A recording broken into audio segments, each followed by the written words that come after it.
Bienvenue sur la chaîne Claude Auger Enseignant. Aujourd'hui, on va voir comment calculer la pente d'une droite à partir de 2 points. Ça peut être 2 points qu'on nous donne ou 2 points qu'on retrouve graphiquement. La pente, ça détermine l'inclinaison d'une droite dans un plan. J'ai une capsule qui traite de ce sujet-là, alors je m'y attarderai pas aujourd'hui. Maintenant, algébriquement, la pente, qui est représentée par la lettre M, c'est défini comme étant y2 moins y1 sur x2 moins x1, donc la différence des y sur la différence des x pour 2 points donnés. On va aller avec un exemple qui va nous montrer comment ça fonctionne. Allons-y avec un premier exemple, le point P1 qui sera le point 5, 3 et le point P2 qui sera le point 7, 9. Et on veut déterminer la pente entre ces deux points-là, donc l'inclinaison entre ces deux points.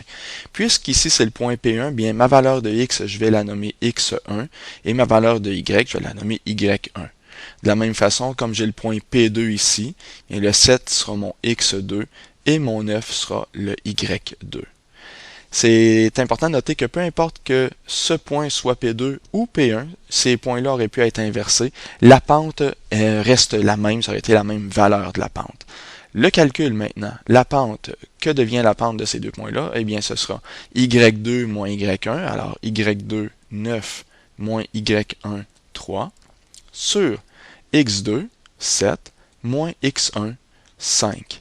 Il nous reste à faire le calcul, 9 moins 3, 6, 7 moins 5, 2. Et si on fait 6 divisé par 2, ça vaut 3. Donc, la pente entre ces deux points-là est de 3. On va faire un deuxième exemple. Allons-y avec les points P1 qui est le point 12, moins 15. Et le point P2 qui est le point 4, 20. Je peux écrire ici, si je veux ne pas me tromper, que c'est ici le x, c'est mon x1, et ici mon y1, puisque c'est mon point 1, et x2 ici pour le 4, et y2 pour le 20.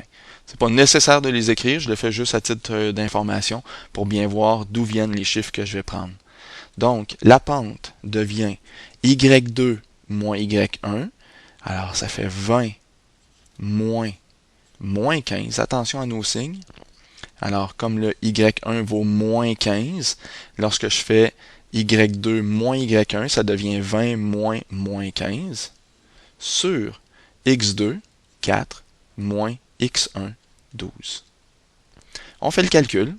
20 moins moins 15, ça devient 20 plus 15, ce qui nous fait 35. Et au dénominateur, 4 moins 12 nous donne moins 8. D'une façon générale, on ne laisse pas de négatif en bas lorsqu'on a une fraction. Donc la valeur de la pente, dans ce cas-ci, c'est moins 35 huitièmes. Laissez-le sous forme de fraction, c'est pas du tout nécessaire de le mettre en nombre à virgule.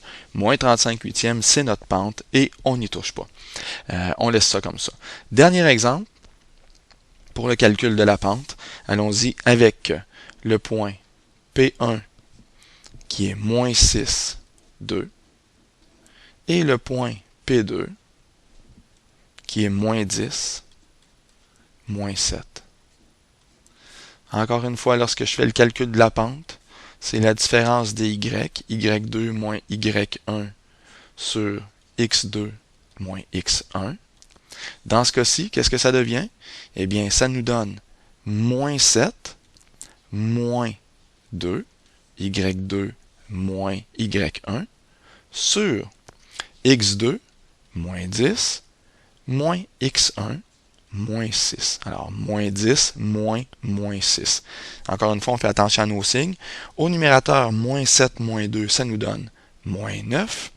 Et au dénominateur, moins 10, moins 6, deux négatifs qui suivent donnent positif, donc moins 10 plus 6 qui donne moins 4. Lorsqu'on a deux négatifs qui se divisent, ça donne positif. Alors la valeur de ma pente, dans ce cas-ci, est de 9 quarts. Encore une fois, n'ayons pas peur des fractions. Les fractions sont nos amis, alors on va laisser ça 9 quarts. On ne transforme pas en nombre et virgule. Et on verra dans une autre capsule que c'est même très utile de le laisser sous cette forme. Voilà, je vous remercie.